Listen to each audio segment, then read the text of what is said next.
mikir nggak, kenapa tiap ada sajian Jawa itu pasti ada pisang? Mau selamatan, pernikahan, bahkan ritual kecil, pisang ini selalu hadir. Ini sebenarnya sebuah kebetulan atau memang ada maknanya? Dan yang lebih menarik itu kenapa harus pisang? Kok bukan apel atau jeruk atau buah-buah lain? Jadi sudah mentradisi bahwa di lingkungan kita itu kan setiap kali ya pasti pisang ini yang dipakai. Ternyata dalam budaya Jawa, pisang itu bukan sekedar buah. Dia dianggap simbol kehidupan, bahkan dipercaya ada hubungannya dengan kelanggengan hidup. Maka kita mencoba membahas lebih dalam kenapa pisang ini selalu ada dalam proses ritual Jawa. Sebenarnya sajen itu apa? Dalam tradisi itu kita sering mengenal yang namanya sajen. Dalam tradisi Jawa, sajen adalah bentuk rasa syukur dan penghormatan kepada leluhur serta doa kepada Tuhan. Jadi perwujudan sebuah doa. Doa kepada siapa? Ya kepada Tuhan, tidak kepada siapa-siapa. Jadi ini bukan soal mistis, tapi ya bagaimana kita ini berkomunikasi dengan Tuhan kita. Jadi penggabungan antara spiritual dan Jawa. Nah, sesajen ini juga tidak asal menaruh, semua ada maknanya. Dan dalam sesajen itulah pisang ini selalu ada. Kenapa pisang kok selalu dipilih? Karena pohon pisang ini unik. Dia tidak akan mati sebelum berbuah selama normal ya. Bukan karena terkena penyakit atau apa, tapi secara normalnya pisang ini tidak akan mati jika belum berbuah. Dan makna filosofinya adalah pisang menjadi sebuah simbol kelangsungan hidup dan kemakmuran.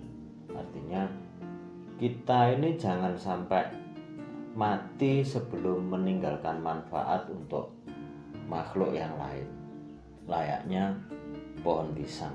Jadi lek iso yo hidup itu ya ojo mati dhisik, lek urung ninggal kemanfaatan. Dan pisang ini ketika mati dia pasti akan menumbuhkan tunas barunya. Dalam pohon pisang itu tumbuh banyak, satu tandan itu bisa banyak, satu tundun begitu. Maka pisang ini dalam tundunan yang banyak itu juga bisa dimaknai kelimpahan rezeki. Jadi buah pisang itu satu tundun itu banyak sekali, itu menandakan sebuah keberlimpahan. Tidak seperti buah-buah yang lain. Yaitu jadi cocok untuk simbol dari keberlimpahan rezeki dan kesederhanaan. Ini sangat cocok banget dimasukkan ke dalam ritual karena doa orang Jawa itu ya nggak hanya orang Jawa ya, semua orang berdoa untuk keberkahan, keberlimpahan, ketentraman dan sebagainya. Nah, ini ada sambungnya begitu. Apakah ada buah yang berdiri sendiri? Ya ada. Tapi pisang ini satu kali buah terdiri dari banyak sekali buahnya. Dalam pernikahan Jawa misalnya ada namanya pisang sanggan. Kalau misalnya kita mengantar manten begitu, biasanya membawa pisang. Nah, pisang sanggan ini ada yang mengatakan harus menggunakan pisang raja karena melambangkan kebahagiaan, kemanisan hidup dan harapan yang baik. Dan posisi pisang ini, buahnya ini menyerupai tangan yang sedang berdoa. Artinya Pisang ini seolah-olah melambangkan tangan yang sedang nenuwun kepada Tuhannya. Kalau kita tarik lebih dalam, filosofi pisang ini sebenarnya selaras banget dengan cara hidup orang Jawa. Bagaimana hidup itu harus memberikan manfaat, bagaimana hidup itu harus rendah hati tapi bernilai tinggi. Ya, seperti pisang ini, harganya murah tapi banyak sekali kandungan manfaat dalam buahnya. Pisang juga menandakan sebuah siklus hidup, di mana dia sebelum mati dia pasti akan meninggalkan generasi. Maka pisang ini akan selalu meninggalkan regenerasi yang akan membuat kemanfaatan untuk makhluk lain. Jadi sebenarnya ini bukan masalah soal mistis atau enggak. Pisang bukan masalah soal mistis, tapi bagaimana orang Jawa dahulu menyampaikan nilai-nilai hidup melalui simbol kepada generasi yang akan datang.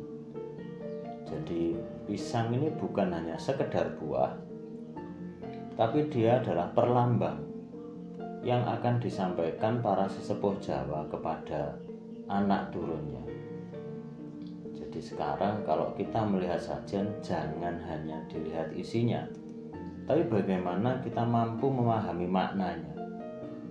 Karena kadang yang sederhana seperti pisang justru menyimpan filosofi kehidupan yang paling dalam. Jadi jangan dulu kita ini menyalahkan atau mungkin menyesatkan tentang orang-orang yang membuat sajian dalam kehidupannya. Setelah kita pelajari apa makna dari saji itu, ternyata banyak sekali pelajaran yang akan kita dapatkan. Jadi mulai sekarang kita harus lebih menghargai lagi bagaimana budaya kita, bagaimana tradisi kita, dan pesan apa yang akan disampaikan oleh leluhur kita kepada kita sebagai generasi penerus Jawa ini.